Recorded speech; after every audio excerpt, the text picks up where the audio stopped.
Now the next speaker on my list is the delegate of Egypt, His Excellency Omar Amer YOUSSEF, the ambassador. Ambassador, you have the floor. Thank you, Mr. Chair. Mr. Chairman, Excellencies, ladies and gentlemen, dear friends and colleagues, I would like to start by thanking Austria for its successful chairmanship over the past year and for hosting the Ministerial Conference. Mr. Chair, today, recent and current developments demonstrate that we are living in an increasingly complicated, unpredictable, and evolving security environment. All this host of unprecedented developments emphasized the inextricable link between security in the OSCE and the Mediterranean region. Terrorism, radicalization, extremism are amongst the most pressing challenges. And when it comes to growing threats from terrorism, Egypt is on the front line. Mr. Chairman, we all face similar challenges and need to set up our engagement in the framework of OSCE Mediterranean cooperation. Egypt, like the rest of the world, has been subjected to brutal terrorist attacks indiscriminately targeting civilians and children. The latest example of incidents is the horrific attack that took place in North Sinai in the Rawda Mosque, claiming more than 300 lives. These attacks are the latest in a series of attempts by the forces of extremism to target Egyptian security and national unity, as well as Egypt's status as a beacon of tolerance and coexistence and model of the moderate state that unites all of the citizens under one identity. Such attempts by terrorists are destined to fail. Egypt reiterates the urgency of uniting international efforts with the goal of combating terrorists via a wide and comprehensive approach. Such an approach must place equal emphasis of addressing with all aspects of the threat of terrorism and its roots without selectivity, and must deal with all terrorist groups with equal resolve. This includes confronting the extremist ideologies of these groups and who propagate them. Mr. Chair, more than ever, Mediterranean partnership needs to be reinvigorated. At this difficult time, we should not lose sight of achievements and potential. We should stand united in our stand against violent extremism that can lead to terrorism. Our vision can only materialize if we work together to achieve incremental progress.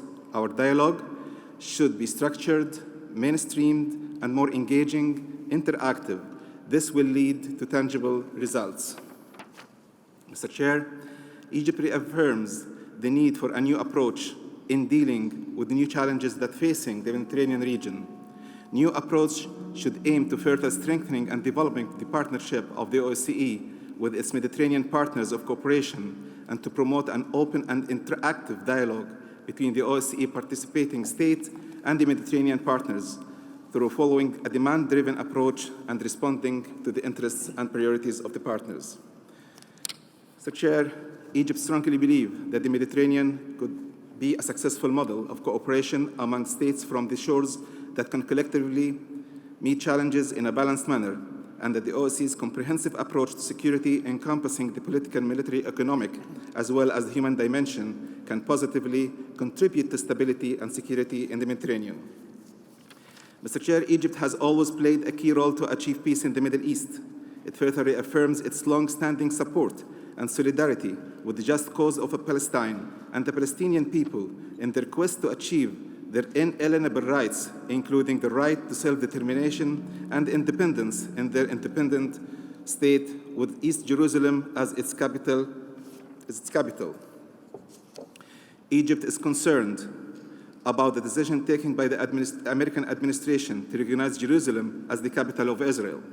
Egypt stressed that the adoption of such unilateral resolution is contrary to the resolutions of international legitimacy and will not change the legal status of the city of Jerusalem as being under occupation, and the inadmissibility of any action that would change the status quo in the city, pointing to many resolutions of international legitimacy on Jerusalem, the most important of which was Security Council Resolution 242 of 1967, which provided for withdrawal from the territories occupied in 1967, including Jerusalem. We expressed Egypt's concern about the possible repercussions of this decision on the stability of the region, as it would inflame the feelings of the Arab and Islamic peoples due to the great spiritual, cultural, and historical status of the city of Jerusalem in the Arab and Islamic consensus, as well as its very negative effects on the future of the peace process between the two sides, Palestinian and the Israelis, whose institutions were established on the grounds that the city of Jerusalem is one of the final status issues, whose fate will be determined through negotiations between the parties concerned. Mr. Chair, I wish to conclude by wishing Italy every success in chairing the OSCE in 2018 and reiterate our readiness to continue strengthening and enhancing cooperation with the Italian chairmanship. Thank you. Thank you very much.